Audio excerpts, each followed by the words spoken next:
When Beijing sounds the alarm on hazardous pollution levels, you know it's bad. Beijing's Municipal Monitoring Center has advised the elderly and children to remain indoors over the next 3 days, as pollution levels in the notoriously smoggy Chinese capital have climbed into especially dangerous territory.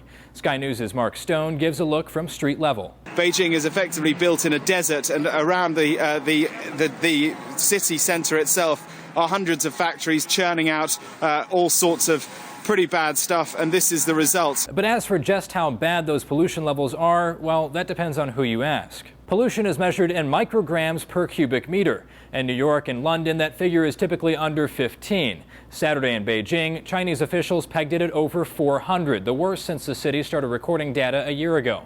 But the American Embassy's monitoring unit reports levels above 800. Anything above 300 is considered hazardous, enough to keep the vulnerable and those with respiratory problems indoors for days. An ever-growing number of cars in the city of 20 million people is largely to blame, as are the factories that line Beijing, which has seen booming industrial growth over the past 30 years. But while China's government admitted to hazardous pollution levels, Western observers pointed out that its state-run Xinhua news agency tried to pass off the haze as bad weather. In its headline, Xinhua says fog is the cause of grounded flights across eastern China, then refers to it as, quote, smoggy weather. In an accompanying photo slideshow, again, fog, not smog, was to blame for conditions in Beijing. China's pollution problem is about more than delays at airports and limited visibility at street level. Last year, researchers at Columbia University in New York told NPR that life in Beijing could, on average, take 5 years off your lifespan, as compared to living in China's southern cities. In all, health risks include a heightened chance of contracting respiratory illnesses, heart disease, and lung cancer.